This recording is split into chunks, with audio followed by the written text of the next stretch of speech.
Unacademy पर मैं एक वेरीफाइड एजुकेटर हूँ, तो आप मुझे फॉलो कर सकते हैं अनअकैडमी पर। अगर आप डिटेल में लेसन्स को और कोर्स को देखना चाहते हैं, UP triple SC, lower PCS, Mandi Parishad, लेखपाल एग्जाम व अन्य एग्जाम से संबंधित लेसन्स के पूरे फुल डिटेल में फ्री में कोर्स और पीडीएफ को पाने के लिए आप मुझे फॉलो कर सकते हैं अनअकैडमी पर। तो सर्च करें मेरा नाम अनअकैडमी लर्निंग ऐप पर अभिनव सिंह, और वहाँ पर मुझे फॉलो करके सभी लेसन्स फ्री में देख सकते हैं और पीडीएफ को हम बात करेंगे सभी महत्वपूर्ण प्रश्नों के बारे में। तो आपका जो पहला क्वेश्चन यहाँ पर दिया गया है सामान्य विज्ञान टॉपिक से, निम्न में से कौन से आपकी यहाँ पर अदिश राशि है।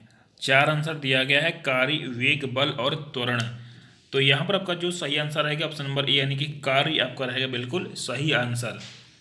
यानी कि आपको यहाँ पर ये पता होना चाहिए कि वे राशियाँ जिनको व्यक्त करने के लिए दिशा एवं परिमाण दोनों की यहाँ पर आवश्यकता होती है, उन्हें हम बोलते हैं सदिश राशियाँ कहते हैं।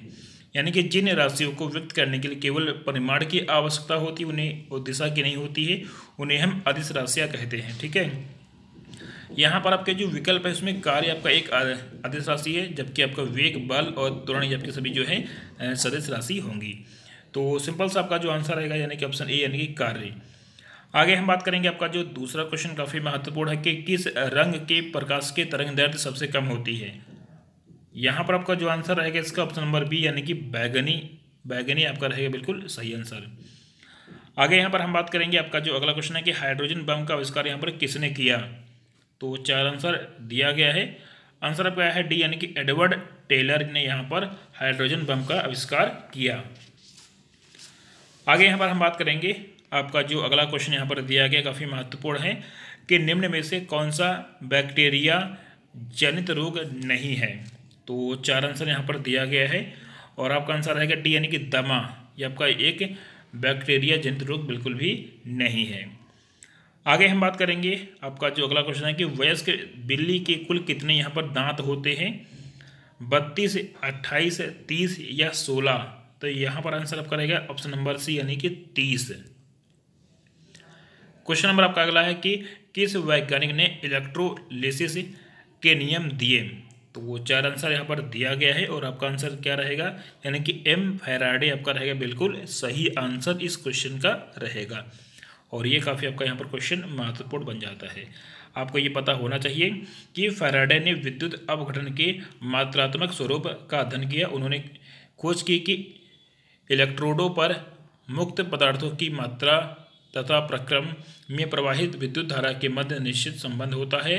और आगे यहाँ पर क्या है कि 1834 ईस्वी में फैराडे ने कुछ नियम प्रतिपादित किए, जिन्हें कि फैराडे के विद्युत अपघटन नियम के नाम से जाना जाता है। आगे हम बात करेंगे आपका जो अगला काफ़ी महत्वपूर्ण क्वेश्चन बनता है कि कौन सी धातु का ताप अच्छा सुचालक है परंतु बिजली का बुरा। तो कौन सी धातु, 4 आंसर यहाँ पर दिया गया, आपका आंसर है बी, यानी कि अभ्रक। यहाँ पर क्या होता है कि अभ्रक ताप का अच्छा सुचालक है परंतु बिजली या विद्युत का ये कुचालक होता है। आगे यहाँ पर हम बात करेंगे बर्तन बनाने के लिए कौन सी निम्नलिखित मिश्र धातु का यहाँ पर इस्तेमाल नहीं किया जाता है। तो काफ़ी आपका क्वेश्चन महत्वपूर्ण बनता है और यहाँ पर आपका जो आंसर रहेगा ऑप्शन नंबर बी, यानी कि सोल्डर या सोल्डर।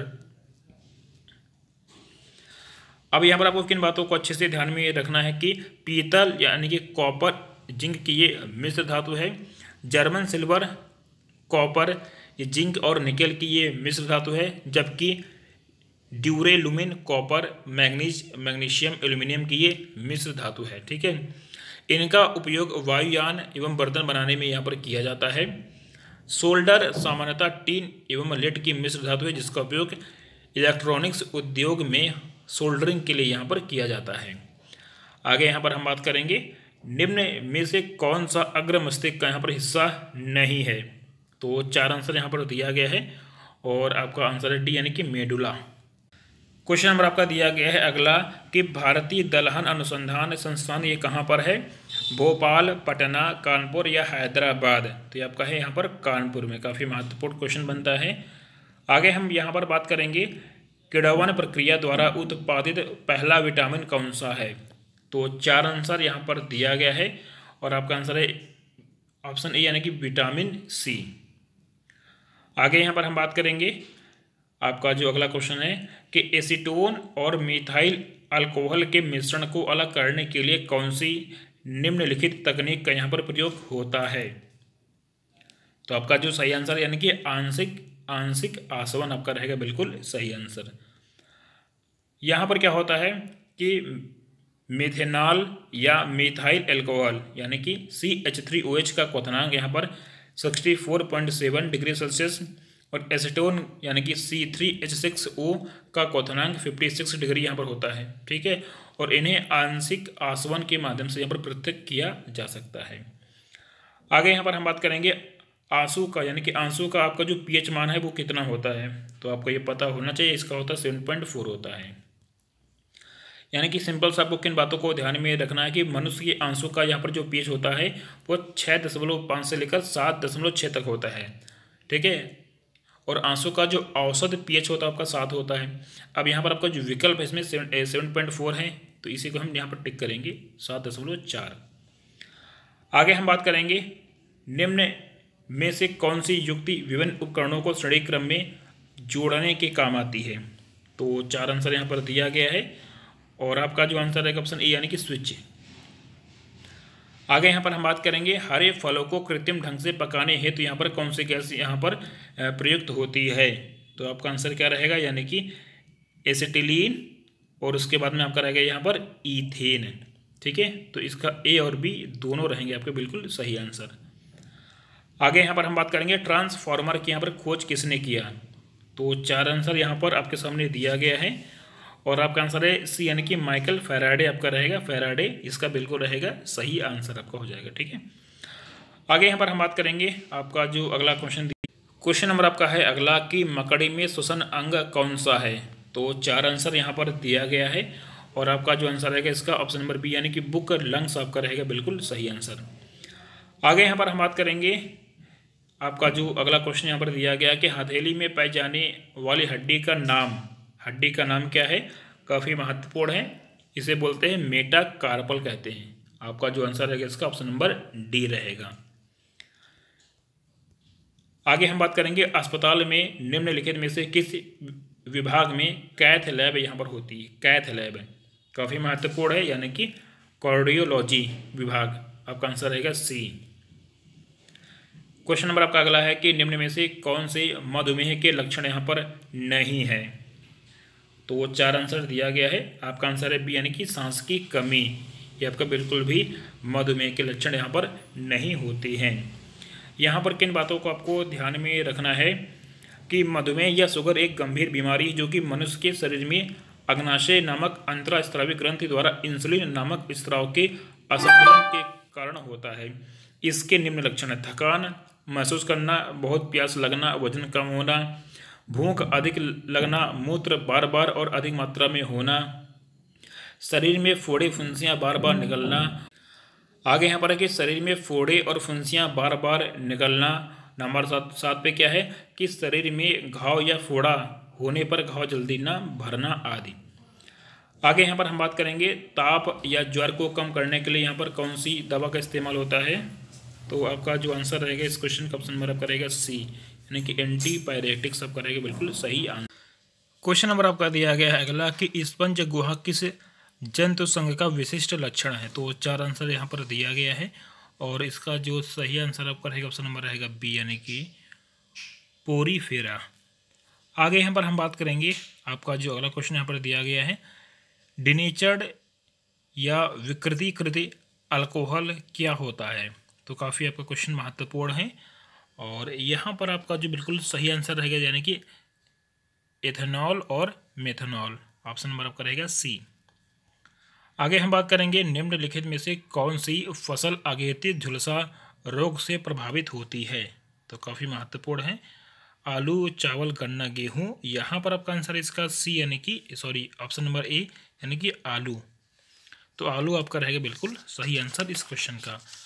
आगे यहाँ पर हम बात करेंगे आपका जो अगला क्वेश्चन है कि किसी व्यक्ति का पूरा प्रतिबिंब देखने के लिए एक समतल दर्पण की न्यूनतम ऊंचाई होती है। तो कितनी होती है आपको ये बताना है, काफ़ी महत्वपूर्ण है। इसका आंसर नंबर आपका है बी यानी कि व्यक्ति की ऊंचाई की आधी। आपका आंसर रहेगा इसका बी। क्वेश्चन नंबर आपका है अगला कि चुंबकीय प्रेरण का एसआई मात्रक क्या होता है? आपका आंसर रहेगा बी यानी कि टेस्ला। आगे हम बात करेंगे, आपका जो अगला क्वेश्चन है कि चींटियों के अध्ययन को यहाँ पर क्या बोलते हैं? तो चींटियों के अध्ययन को कहा जाता है मर्मिकोलॉजी कहते हैं, ऑप्शन ए। आपका यहाँ पर जो अगला क्वेश्चन है कि प्याजों के छिलके उतारने पर आंसू आते हैं क्योंकि प्याज निष्कासित करते हैं। तो 4 आंसर यहाँ पर दिया गया है और इस क्वेश्चन का जो बिल्कुल सही आंसर आपका है यानी कि सल्फेनिक अम्ल आपका रहेगा बिल्कुल सही आंसर। आगे हम बात करेंगे किस उद्देश्य से पोटेशियम ब्रोमाइड का प्रयोग किया जाता है? काफ़ी महत्वपूर्ण ये आपका क्वेश्चन बनता है आने वाले एग्जाम्स के लिए। यहाँ पर आपका आंसर है इसका ऑप्शन नंबर सी यानी कि फोटोग्राफी। आगे यहाँ पर हम बात करेंगे हास्य गैस क्या है? 4 आंसर यहाँ पर दिया गया है और इसका आंसर आपका रहेगा यानी कि नाइट्रस ऑक्साइड। ठीक है, इसे हम बोलते हैं N2O कहते हैं। आगे हम बात करेंगे, आपका जो अगला काफ़ी महत्वपूर्ण क्वेश्चन बनता है, निम्न में से कौन सी बकरी की नस्ल नहीं है? काफ़ी इंपॉर्टेंट है, तो यहाँ पर आपका आंसर है ऑप्शन डी यानी कि गोरी। आगे हम बात करेंगे रासायनिक ऊर्जा को विद्युत ऊर्जा में रूपांतरण किसके द्वारा किया जाता है? तो किसके द्वारा होता है? आपका आंसर रहेगा ऑप्शन डी यानी कि संचायक सेल। आगे यहाँ पर हम बात करेंगे सागर की गहराई को मापने के लिए कौन से उपकरण का यहाँ पर इस्तेमाल होता है? तो आपका आंसर यानी कि फेदोमीटर। देखिए ये सभी क्वेश्चन काफ़ी महत्वपूर्ण हैं, पेपर में ये बार बार रिपीट किए जा चुके हैं। आगे हम बात करेंगे, आपका जो अगला क्वेश्चन काफ़ी महत्वपूर्ण बनता है कि वह तापमान जिस पर सेंटीग्रेड एवं फ़ारेनहाइट पैमाना समान होता है। तो आपका जो बिल्कुल सही आंसर है ऑप्शन सी यानी कि -40 डिग्री सेल्सियस। आगे यहाँ पर हम बात करेंगे विटामिन ई से संबंधित कौन सा रासायनिक पदार्थ है? तो आपका आंसर क्या रहेगा इसका? ऑप्शन ए यानी कि टोकोफेरॉल आपका रहेगा बिल्कुल सही आंसर। आगे यहाँ पर हम बात करेंगे, आपका जो अगला क्वेश्चन है कार्नालाइट किस धातु का अयस्क है? काफ़ी इंपॉर्टेंट है और यहाँ पर आपका जो आंसर है ऑप्शन नंबर ए यानी कि पोटेशियम। ठीक है, काफ़ी महत्वपूर्ण ये क्वेश्चन बन जाता है। आगे यहाँ पर हम बात करेंगे निम्न में से प्लेग के उपचार में किस दवाई का उपयोग होता है? क्या रहेगा आंसर आपको ये बताना है। तो यहाँ पर आपका जो आंसर इस क्वेश्चन का रहेगा ऑप्शन नंबर आपका रहेगा ऑप्शन सी। तो ये सभी क्वेश्चन थे इस पूरे लेसन में जो कि काफ़ी ज़्यादा इम्पोर्टेंट हैं आपके आने वाले एग्जाम के लिए। ठीक है, और हम उम्मीद करते हैं कि आपको ये जो पूरे क्वेश्चंस हैं काफ़ी पसंद आए होंगे। तो यहाँ पर ये आपके 24 यानी कि 24 क्वेश्चन थे। आपको यहाँ पर बताना है कि 24 में से आपने कितने क्वेश्चन बिल्कुल सही किए हैं। उम्मीद करते हैं कि आपको ये पूरा लेसन यहाँ पर पसंद आया होगा। Take care, bye bye, see you.